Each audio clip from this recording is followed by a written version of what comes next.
Cup চায়ের সাথে আজকের গল্প সুপ্রিয় বন্দ্যোপাধ্যায়ের বড় মামা জব্দ। কিছুদিন আগে বড় মামা যদি পাগলা দাশু হয়ে করেছিলাম, তার লিঙ্ক নিচে ডেসক্রিপশন বক্সে, শুনে নিতে পারেন। ওটাও দারুণ মজার গল্প। আর আজকের গল্পটা আপনিই শুনে বলুন কীরকম। শুরু করছি। না, বাপ্পার তখন বোধহয় অত তাড়াতাড়ি অতটা খুশি হওয়া উচিত হয়নি, কারণ বড় মামা যে কি ভীষণ লোক তা তো বাপ্পার অজানা থাকার কথা নয়। এমনিতে যে বড় মামা খারাপ সেটা বাপ্পা বলতে পারে না। একটু ভালো করে কিছুক্ষণ ধরে ভাবলে বড় মামার কয়েকটা গুণ চোখে পড়তেই পারে। বাপ্পাকে গল্পের বই কিনে দেওয়া, জয় বাবা ফেলুনাথ দেখাতে নিয়ে যাওয়া, এসব ব্যাপারে বাপ্পার স্বীকার করতে আপত্তি নেই যে বড় মামা খুব ভালো। আর একটু ভেবে দেখলে মনে পড়ে যায় যে মায়ের কাছে বকুনি খাওয়ার সময় বড় মামা এসে পড়লে বাপ্পার বেশ ভালো লাগে। এই তো সেদিন অঙ্কের পরীক্ষাতে বাপ্পা দুটো অঙ্ক ভুল করে এসেছিল। এখন অসাধারণ কিছু ব্যাপার নয়, খুঁজে দেখলে দেখা যাবে অনেক মহাপুরুষ একই ধরনের দোষে দোষী। বাপ্পার দোষ নিশ্চয় আছে, 7 নং 68 করে একটা অঙ্ক ভুল করেছিল, আর ওই বাঁদরের অঙ্কটা অতবার করা থাকা সত্ত্বেও ভুল করে বসলো। গুবলেট বাপ্পা করেছে, কিন্তু দোষটা পুরো বাপ্পার নয়। বাপ্পাদের অরিন্দম স্যার সেদিন গার্ড দিতে গিয়ে মাঝে মাঝে নিজের পেটটা খিঁচে ধরছিলেন, সেটা দেখে ক্লাস শুদ্ধ সবাই হাসছিল। আর তারই ফলে অন্যমনস্ক হয়ে ভুল। কিন্তু মাকে তো সেসব বোঝানো যায় না, তাই মা চেঁচিয়ে চেঁচিয়ে বকেই চলেছিলেন। তোমাদের বাপ্পা একমাত্র ছেলে, তবু বহু বচন কেন বাপ্পার মনে হয়েছিল, জিজ্ঞাসা করেনি। মা বলছিলেন, তোমাদের মতো অকাল কুষাণ্ড ছেলেদের জন্য লেখাপড়া খরচা করা আর ভস্যে ঘি ঢালা এক কথা। শেষ পর্যন্ত রিক্সা চালাবি, তাও পারবি না, ওই তালপাতার মতো চেহারা নিয়ে তাও পারবি না। এরপরই রুটিন মাফিক মা শুরু করতেন ছেলে মেয়ে মানুষ করা সম্বন্ধে তার স্বর্গগতা মাতৃদেবীর কি অভিমত ছিল সেই সব বৃত্তান্ত। কিন্তু বাপ্পার ভাগ্য ভালো, বিশাল বপু বড় মামা এসে হাজির হলেন। বড় মামা এসেই বাপ্পা সম্বন্ধে নিশ্চয় একটা খারাপ মন্তব্য করতেন, কারণ বাপ্পা তাই শুনে আসছে। কিন্তু মায়ের চিৎকার করে বিলাপ শুনে বড় মামা একটু থমকে গেলেন। তারপর বললেন, কিরে ছেলেকে বকছিস কেন পাড়া ফাটিয়ে? বড়দাকে দেখে মায়ের আবার 7 নং 68 মনে পড়ে গেল, আর বড় মামাকে আবার সবিস্তারে সমস্ত শোনালেন, এমনকি অকাল কুষ্মাণ্ড পর্যন্ত। বড় মামা বললেন, এরই জন্য তুই এত চেঁচাচ্ছিস?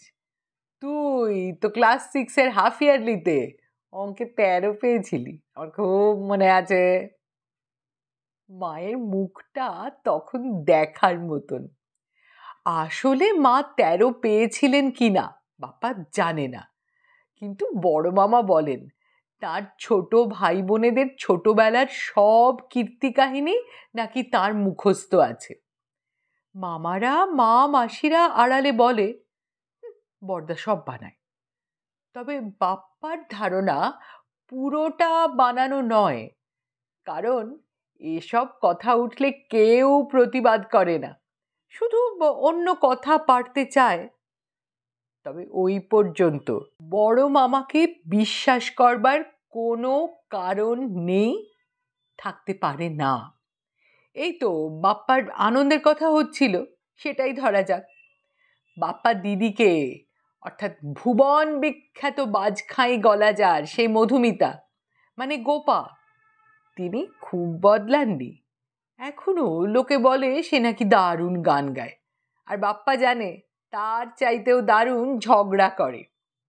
কেঁদে কেটে তিনি এখন মাঝে মাঝে শাড়ি পরা ধরেছেন, আর তার ফলে তিনি নিজেকে এখন প্রচণ্ড সুন্দরী বলে মনে করেন। বিশ্বাস করবেন না, একদম বিশ্বাস করবেন না। গোপার নাকটা একদম থ্যাবড়া, ক্লাস 9-এ পড়ে, আর তাই ধারণা বিশ্বের সমস্ত খবর ও জেনে গিয়েছে। তিনি ওই গোপা মহিলাটি নেমন্তন্ন খেতে গিয়েছিলেন বন্ধুর জন্মদিনে। কি খেয়েছিলেন, কতটা খেয়েছিলেন বাপ্পা কিছু জানে না। তবে ভোরবেলা থেকে প্রচণ্ড পেট ব্যথা, সঙ্গে বমি, ডাক্তার এলেন, ওষুধ পড়ল, বাবার অফিস যাওয়া অবধি বন্ধ হলো। বড় মামা খবর পেয়েই দেখতে এলেন, মাগুর মাছ কিনে দিয়ে গেলেন রাত্রিবেলা খাবে বলে। লোডশেডিংয়ের সময় পাশে বসে হাওয়া করলেন। তারপর গোপার 3 প্রাণের বন্ধু বা বেস্ট ফ্রেন্ডের বাড়ি গিয়ে বলে এলেন যে গোপা লোড করে খেয়ে পেটের অসুখ বাঁধিয়ে বসে আছে। গোপা সেই খবর পেয়ে এত কাঁদলো যে মা পর্যন্ত বললেন, বড়দা তুমি যে কি করো তার ঠিক নেই। কিন্তু গোপা অতটা কান্নাকাটি করে ভালো করেনি। অসুখ থেকে সেরে উঠে যেদিন ও প্রথম স্কুলে গেল, দেখল বড় মামা স্কুলের গেটের কাছে সদরঞ্চি পেতে বসে আছেন, হাতে একটা প্ল্যাকার্ড নিয়ে, হাতে লেখা। তাতে লেখা, আমি ক্লাস 9-এর মধুমিতার বড় মামা। মধুমিতার পেটের অসুখের কথা শাশ্বতী, অনসূয়া এবং অনুরাধাকে বলা আমার উচিত হয়নি, এজন্য আমি দুঃখিত। বিশ্বাস হচ্ছে না তো? না হবারই কথা। এরম গোপা বাপ্পার মতন বড় মামা তো আর সবার নেই। তাই ভাবতেই পারো তোমরা যে বানিয়ে বলছি। শেষ পর্যন্ত সেদিন স্কুলের ছন্দা দিয়ে এসে বুঝিয়ে সুঝিয়ে বড় মামাকে বাড়ি পাঠান। গোপার অবস্থা দেখে বাপ্পার বেশ খুশি খুশি লেগেছিল, কিন্তু এতটা খুশি বাপ্পা না হলেই পারত।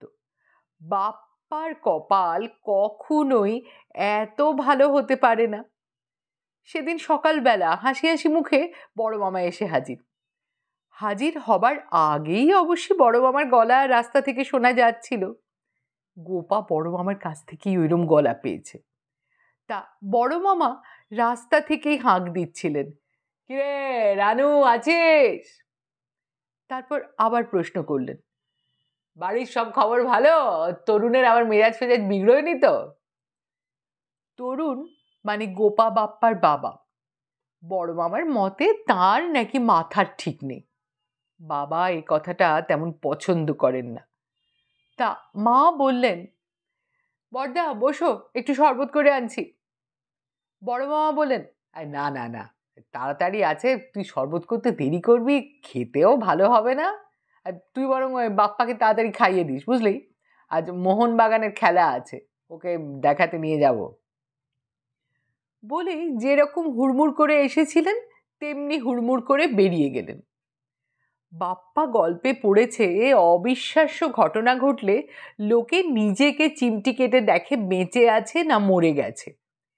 এই ব্যাপারটা ও আগে বুঝতে পারতো না, এখন আর বুঝতে কোনো অসুবিধা রইল না। মোহনবাগানের খেলা দেখতে যাবে ও? ভাবা যায়? ও ঠিক দেখছে কিনা শুনছে কিনা সেটা বোঝবার জন্য অবশ্য নিজের বদলে গোপাকে একটু জোরেই একটা চিমটি কাটলো। ফলে গোপা তার গলা থেকে যে একটা আওয়াজ বের করলো, তাতে ও যদি ঘুমিয়েও থাকতো তাহলেও ঘুম ভেঙে যেত। এই কিছুদিন আগে ওর মাস্তুতো দাদা বাপন ইস্ট বেঙ্গলের খেলা দেখে এসে কি আন্দাজ চালবাজি করেছে, আর আজ ও নিজের চোখে দেখবে গড়ের মাঠে মোহনবাগানের খেলা। 2-1বার ও টিভিতে দেখেছে, তবে তাতে কি পরিষ্কার বোঝা যায় ভালো করে। বাপ্পার ভীষণ আনন্দ হতে লাগলো। শ্যাম থাপা, জেভিয়ার পায়াস, সুব্রত ভট্টাচার্য, গৌতম সরকার, মোহনবাগানের সব খেলোয়াড়ের নামই বাপ্পার মুখস্থ। ইস্টবেঙ্গলের সুরজিতের খেলাও ওর ভালো লাগে খুব। তবে দুঃখ লাগে অমন একটা ভালো খেলোয়াড় কিনা মোহনবাগান ছেড়ে চলে গিয়েছিল। ও শুনেছে সুরজিৎ নাকি আগে মোহনবাগানেই খেলতো। এখন অবশ্যই ওর চিন্তা কি পরে যাবে? বাবা মাকে কতদিন বলেছে একটা সবুজ মেরুন গেঞ্জি কিনে দাও, সেটা থাকলে তো কোনো ভাবনা থাকতো না। তা না থাক, ও ওর স্কুলের পোশাক পরেই যাবে। খেতে বসে ওর খেয়ালই রইল না কি খাচ্ছে, শুধু ভাবতে লাগলো মাঠটা কিরকম হয়। চক্ষুকর্ণের বিবাদ ভঞ্জন হয়ে গেল। ওরা যখন মাঠে গিয়ে পৌঁছলো তখনও খেলা শুরু হতে 1 ঘন্টা বাকি। বড় মামা তার বিরাট শরীর নিয়ে লাইনে দাঁড়ালেন, বাপ্পাকে আগলাতে লাগলেন, আর ভিড়ে চাপাচাপি হলেই বলতে লাগলেন, আরে আস্তে মশাই আস্তে, এর সঙ্গে আমার ভাগ্নে রয়েছে, এরা 2 পুরুষের কামড়, পাগল, হঠাৎ কামড়ে দেয়, একটু জায়গা খালি করে দিন। বাপ্পার তখন রাগ হচ্ছিল, কিন্তু তখন ওর বাকি ছিল দুঃখের। লাইনটার যেখানে বাপ্পারা ছিল সেটা আস্তে আস্তে গেটের কাছে পৌঁছলো। বড় মামা তার মেম্বারশিপ কার্ড দেখালেন। তারপর যখন বাপ্পাকে নিয়ে ঢুকতে যাচ্ছেন তখন গেটে যিনি দাঁড়িয়েছিলেন তিনি বললেন, খোকা তোমার কার্ড। বাপ্পা কিছু বলবার আগেই বড় মামা বাজখাই গলায় বলে উঠলেন, দেখুন, মোহনবাগান কখনো বানরদের সভ্য কার্ড দেয় না, তাই ওর কার্ডের প্রশ্ন উঠতে পারেন না। জানেন, এই গড়ের মাঠে গরু চড়বার আর বাঁদরদের গাছে চড়বার স্বাধীনতা রানী রাসমণি দিয়ে গেছেন, সুতরাং ওর কাছে আপনি কার্ড চাইবেন না। ভদ্রলোক খুব হাসলেন, আশপাশের সবাইও বলল ঠিক ঠিক। বাপ্পার মনে হলো যুগটা রামায়ণের হলে ও এই সময় ধরণীকে দ্বিধা হতে বলতো। ও সঙ্গে সঙ্গে ঠিক করে ফেললো আর কখনো বড় মামার সঙ্গে বেরোবে না। বড় মামা ভেবেছে কি, যখন তখন শুধু শুধু লোকের সামনে হেনস্থা করবে। তবে খেলার মাঠে আর কতক্ষণ রাগ করা যায়? বিশেষ করে বড় মামার দরাজ হাতে কোয়ালিটি আর ফ্যারিনি দুটো খাইয়ে দিয়ে যদি জিজ্ঞেস করেন যে কোনটা বেশি ভালো রে। তারপর খেলোয়াড় চিনিয়ে দেওয়া, মোহনবাগান গোল দিলে বাপ্পাকে মাথায় তুলে নিয়ে নাচানাচি, সব মিলিয়ে সময়টা ভালোই কাটলো। কিন্তু এখনো সেই দিনটার কথা মনে পড়লে গেটে ওর সেই হেনস্থার কথাই বাপ্পার মনে পড়ে, আর আইসক্রিমের ভালো ভালো স্বাদ সত্ত্বেও রাগ ধরে। বড় মামাকে জব্দ করবার অনেক চেষ্টা করেছে বাপ্পা। ক্যারামের নীল গেম দেবার চেষ্টা করেছিল, কিন্তু বড় মামার সঙ্গে ক্যারাম খেলবার কোনো মানে হয় না। বড় মামা লাইন মানেন না, যে কোনো জায়গায় স্ট্রাইকার বসিয়ে খানিকটা এগিয়ে নিয়ে ফট করে মেরে দেন, আর আপত্তি করলে বলেন, মামা বাড়ির ভালো গুণ তো কিছুই পেলি না, শুধু আমাদের পরিবারের চোখের দোষটা পেয়েছিস। আমি ঠিক ঠিক লাইনে বসিয়ে মারছি আর তুই বলছিস অন্যরকম। বাবাকে বলিস নীলুদার কাছে নিয়ে যাবি, চোখটা দেখিয়ে আসবি। গোপা একবার বড় মামাকে জব্দ করবার জন্য নুনের শরবত দিয়েছিল। বড় মামা নির্বিকার চিত্তে সেটা খেয়ে নিয়ে বললেন, গোপা বেড়ে বানিয়েছিস তো। মধ্যে থেকে জানাজানি হতে মা গোপার কান মুলে দিলেন। তবু একদিন না একদিন সময় আসে, আর বড় মামার জব্দ হবার দিনও একদিন এলো। বড় মামা জব্দ হলেন হিতলালের কাছে। হিতলাল বাপ্পাদের বাড়ির দারোয়ান।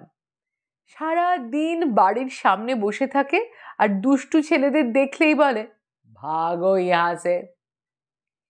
খৈনি খায় প্রচুর, আর ও যে একদিন মুল্লুকে চলে যাবে এই কথা শোনায়। এ হেন হিতলালের কাছেই বড় মামা জব্দ হলেন। সেদিন বৃষ্টি হচ্ছে কলকাতায়, দারুণ বৃষ্টি, চারিদিক জলে থই থই করছে। বড় মামাকে এইসব দিনে বাড়িতে পাওয়া যায় না। বড় মামা তার টোকা মাথায় দিয়ে ভিজতে বেরোন। বড় মামা বৃষ্টিতে ভিজতে খুব ভালোবাসেন। সেদিন হাতে চটি ঝুলিয়ে বড় মামা এসে হাজির, বগলে ছাতা, সঙ্গে বাপন টুকটুকি। এসেই বললেন, রানু, তোর বৌদি মাংসের কাটলেট আর খিচুড়ি চাপিয়েছে, ফাইন বৃষ্টি হচ্ছে বুঝলি, গোপা বাপ্পা আমার সঙ্গে চলুক, একটু বৃষ্টিতে ভিজে টিজে খিচুড়ি খেয়ে ফিরবে, আর যদি লেকের জলে ভেসে আসা মাছ পেয়ে যাই তাহলে মাছ ভাজা দিয়ে খিচুড়ি জমবে খুব। বাড়ির সামনের ছোট ঘরটাতে হিতালাল বসেছিল। ওদের মিছিলটা বেরোতে যাবে এমন সময় হিতালাল হাঁক দিল, ও মামা বাবু, ইধার থোড়া শুনিয়ে যান। বড় মামা হিতলালের এহেন অনুরোধ শুনে হকচকিয়ে গেলেন। এগিয়ে এসে তার অনবদ্য হিন্দিতে জিজ্ঞেস করলেন, কি বলনে চাতা তুম? হিতলাল খুব আপ্যায়িতের মতো বলল, বসেন মামা বাবু, থোড়া জিরিয়ে নেন। আপনি হাত पर জুতি लेकर কোথায় চলিয়েছেন? বড় মামা বললেন, আরে এই বৃষ্টি মেরা বহুত ভালো লাগতা, হ্যাঁ, তাই থোড়া পানির মধ্যে চলাফেরা করেগা, ওই জন্যে হাত মে জুতি লিয়া হ্যাঁ। মামার যেমন উমদা হিন্দি, হিতলালেরও তেমনি দারুণ বাংলা। কথোপকথন দারুণ জমে উঠেছে। হিতলাল হো হো করে হেসে উঠে বলল, মামা বাবু, আপনি ইতনা লেখা পড়া শিখে কি করলেন? ভগবান মানুষকে যুক্তি কেন দিয়েছেন আপনি শিখলেন না? বড় মামা এবার বিশুদ্ধ বাংলায় বললেন, জুতো ভগবান দিয়েছে, তোমায় কথা কে বলল? হিতলাল এবার একটু রেগে গিয়ে বলল, ভগবান দেননি তো কন দিয়েছে? Bata company. আপনি কুছু জানেন না মামা বাবু, দুনিয়া সব চিজই ভগবান দিয়েছেন, গাড়ি, হাওয়াই জাহাজ, ইলেকট্রিসিটি সব। যদিও বেড়ানোতে বিঘ্ন ঘটছে, তবু বাপ্পা যখন দেখলো বড় মামা থই পাচ্ছেন না, তখন ওর বেশ ভালো লাগছিল। হিতলাল বলে চলল, ভগবান দেখলো রাস্তায় জল জমলে ইটা পাথর কোথায় আছে আদমি উদমি দেখতে পায় না, তাই তো ভগবান জুতি পাঠিয়ে দিলেন। ভগবান সোচেছিলেন পানি জমে গেলে আদমি লোক জুতি পরে হাঁটবে, আর মামা বাবু আপনি सूखा জায়গায় জুতি পরে চলেন আর পানির মধ্যে জুতি हाथ पर। बहुत आदमी ऐसा करे, ये ठीक नहीं, हम कभी वैसा करे ना। और एक बात, भगवान छत्ती दिया कहाँ है? ये बारिश का टाइम भी आप माथे पे छत्ती देते हो, लेकिन बारिश के लिए छाता नहीं। আপনারা যাকে গাছ বলেন हम लोग ताके पेड़ बोली। इसके तले बैठने की समय वो পাখি মুখী কামিজ মুমিজ যাতে নষ্ট না করতে পারে সেই জন্য ভগবান छत्ती দিয়েছেন। रोद के टाइम या बारिश के टाइम वो चीज व्यवहार करा ठीक नहीं।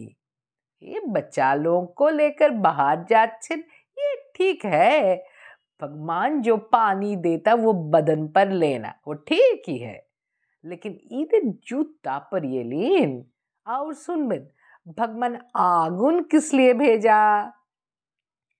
বড় মামা ততক্ষণে হয়ে গেছে। হিতলালের তোড়ের কাছে বড় মামা জব্দ, একদম জব্দ। যিনি সারাক্ষণ অন্যের জীবন বিষম করার ব্রত নিয়েছেন, তিনি এখন একদম চুপ। ম্রিয়মান গলায় বললেন, বাপন, গোপা, বাপ্পা, টুকটুকি, সবাই জুতো পরে নাও। হিতলাল তার নূতন কোনো ব্যাখ্যা দেবার আগেই বড় মামা প্রায় পালিয়ে গেলেন। সেই থেকে বাপ্পা হিতলালের ভাগও হিয়াহাসে শুনলেও আর রাগ করে না। গল্পটা এখানেই শেষ। আপনার মন্তব্য নিচে কমেন্ট বক্সে দেখতে পেলে আমাদের খুব ভালো লাগবে। শিগগিরই আসছি নতুন গল্প নিয়ে, সঙ্গে থাকবেন। ধন্যবাদ।